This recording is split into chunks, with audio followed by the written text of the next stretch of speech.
মায়ঙৰ মীনপালক হাছেন আলীৰ পুখুৰী বেদখল কৰি মাছ মাৰি নিলে গুণ্ডা জাকিৰ পাটোৱাৰীৰ নেতৃত্বত একাংশ লোকে। মায়ঙৰ হাছেন আলী আৰু সঞ্জীৱ পাটোৱাৰী 2022 চনৰ পৰাই হোজাই ডবকৰ বিভিন্ন অঞ্চলত পুখুৰী ভাড়ালৈ মাছ পালন কৰি আহিছিল। কিন্তু শেহতীয়াকৈ হাছেন আলী আৰু বন্ধু সঞ্জীৱৰ অভিযোগ অনুসৰি লোকৰ পৰা টকা ধাৰ লৈ মাছ পালন কৰি স্বাৱলম্বী হোৱাৰ সপোন ভাঙি টচ নচ কৰিলে ডবকাৰ জাকিৰ পাটোৱাৰীৰ নেতৃত্বত কেইজনমান দুষ্ট প্ৰকৃতিৰ লোকে। উল্লেখযোগ্য যে ডবকাৰ আজিজুৰ ৰহমানৰ 6 বিঘা মাটিৰ পুখুৰী এটা ভাড়ালৈ যোৱা 3টা বছৰে মাছ পালন কৰি আহিছিল হাছেন আলী আৰু সঞ্জীৱ পাটোৱাৰী। কিন্তু হঠাৎ গুণ্ডা জাকিৰ পাটোৱাৰীৰ চকুত পৰিল হাছেন আলীৰ পুখুৰীত। জাকিৰ পাটোৱাৰীয়ে ডবকাৰ কেইজনমান লোকৰ সৈতে মিলি পুখুৰীৰ পৰা প্ৰায় 40-50 লাখ টকাৰ মাছ মাৰি নিয়ে বুলি অভিযোগ উত্থাপিত কৰিছে হাছেন আলী আৰু সঞ্জীৱ পাটোৱাৰীয়ে। লোকৰ পৰা টকা ধাৰ লৈ মাছ পালন কৰা ভুক্তভোগী হাছেন আৰু সঞ্জীৱে ন্যায় বিচাৰি ইতিমধ্যে মৰিগাঁও আদালতত গোচৰ দিছে বুলি জানিবলৈ দিয়ে। জাকিৰ পাটোৱাৰী, হাছিব ভূঞা, ৰমেশ শহীদে গুণ্ডৰ দলটোক গ্ৰেপ্তাৰ কৰি শাস্তি প্ৰদান কৰাৰ লগতে ক্ষতিপূৰণ আদায় কৰি দিবলৈ অসম চৰকাৰ আৰু আৰক্ষী প্ৰশাসনক অনুৰোধ জনাইছে ভুক্তভোগী হাছেন আলী আৰু সঞ্জীৱ পাটোৱাৰীয়ে। নাম হাছেন আলী, মোৰ ঘৰ হ'ল জাগিৰোডত। মই ডবকাত আজিজোৰৰ পৰা 6 বিঘা পুখুৰী এটা ভাড়াত লৈছিলোঁ 2022 চনত। তাৰপিছত লোৱাৰ পিছত এইটোত মই প্ৰায় 20 লাখমান টকাৰ মাছে এটা কিবা কিবি এৰিছোঁ। এতিয়া 3 বছৰ মাছকেইটা পুহিছোঁ। কিমান দিনৰ কাৰণে লৈছিলে? 5 বছৰৰ কাৰণে লৈছিলোঁ। কিবা প্ৰমাণ আছে? প্ৰমাণ আছে, এইটো চাৰ দলিল, ৰেষ্টাৰ দলিল আছে। আচ্ছা।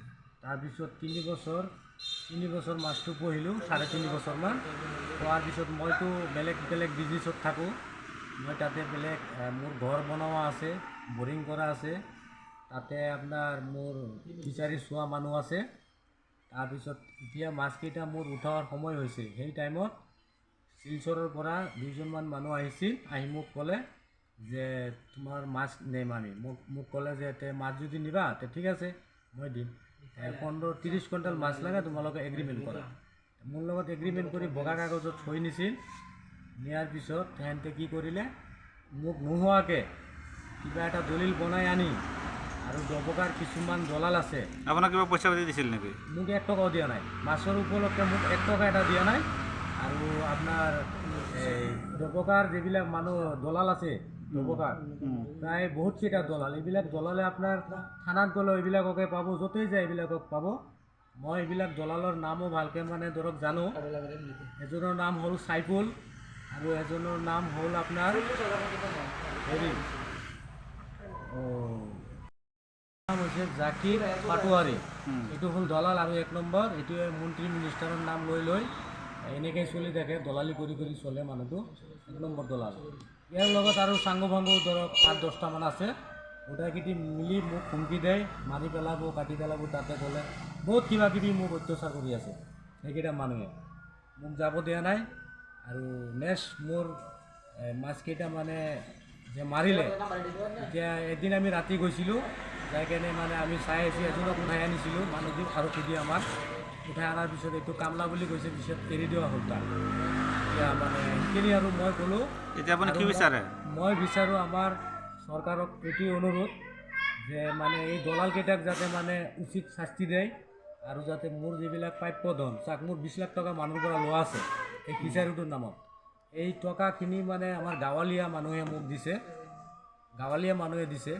মই মাছ বিকি সিহঁতক দিম বুলি কৈছোঁ। আইনৰ সহায় লৈছেনে আপুনি? আইনৰ সহায় লৈছেনে? আইনৰ সহায় লৈছোঁ নে? লৈছোঁ মই আইনৰ সহায়। এইটো আমাৰ মৰিগাঁও কোৰ্টত আমি কেছ কৰিছোঁ এইকেইটাৰ নামত। কেতিয়া কৰিছে? এইটো আমি কৰিলোঁ আজি 3 দিনমান হ'ল।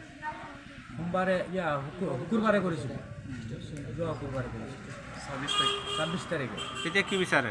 এতিয়া আমি বিচাৰোঁ যাতে আমাৰ ন্যায়টো বিচাৰোঁ, আমি যাতে আমাৰ বস্তুটো যাতে আমি ওলাব পাৰে, প্ৰশাসনৰ দ্বাৰা যাতে আমি পইচাখিনি যাতে আমি পাওঁ, মানুহক যাতে ধাৰটো আমি মাৰিব পাৰোঁ, গাঁৱলীয়া মানুহ। নমস্কাৰ, মোৰ নাম সঞ্জীৱ পাটোৱাৰ।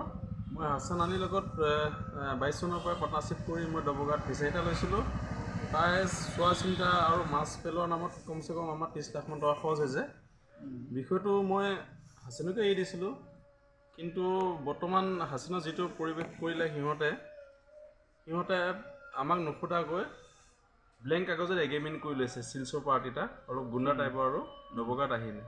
সি মোক বৰ্তমানে জনাইছে, আগত জনা নাছিলে। তাৰপিছত আমি নেক্সট সপ্তাহ আমি যাইখিনি বন্ধ কৰিছিলোঁ, এদিন চুৰ কৰি থকা ৰাতি সেই পাৰ্টিটোক। তাৰপিছত আমি থানাত গ'লোঁ। তাৰপিছত সিহঁতৰ যিটো এগ্ৰিমেণ্ট ফল্ছ এগ্ৰিমেণ্ট আৰু ইয়াৰ চাইনৰ লগতো নিমিলে, হাচিনৰ লগত সিহঁতে কৈছে 15 লাখ টকা লৈছোঁ বুলি নে সেই মাছটো জবৰদস্তি সিহঁতে উঠাই দিছে। এতিয়া কি বিচাৰে? এতিয়া আমি বিচাৰোঁ, আমি হাইকোৰ্ট মৰিগাঁও কোৰ্টত আমি কৰিছোঁ, কেছ ফাইল কৰিছোঁ। এতিয়া প্ৰশাসনৰ দ্বাৰা আমাক উচিত বিচাৰ লাগে। আৰু হাচেনে বহুত কষ্ট কৰি মাছ এৰিছে, ময়ো এৰিছোঁ। কমচে কম আমাৰ 30 লাখমান টকা খৰচ হৈছে বাজেট দানাৰ পৰা মাছলৈ। বৰ্তমান মূল্য কিমান হ'ব? বৰ্তমান মূল্য আমাৰ 50-60 মান হ'ব লাখ। এতিয়া বৰ্তমান আমি একে অৱস্থা নহয়, বিমোহ কৰিছোঁ, আপোনালোকে যেন উদ্ধাৰ কৰে। বাকী চৰকাৰ প্ৰশাসনক কি ক'ব? চৰকাৰ প্ৰশাসনক এটা অনুৰোধ জনাইছোঁ, আমাক ন্যায় লাগে, সেই গুণ্ডাকেইজনক ধৰিব লাগে। বাকী আমি দবকা ৰাইজৰ লগত আলোচনা কৰিবৰ কাৰণে আমি সাজু। বাকী ক'ব লগা আমাৰ ইমানেই।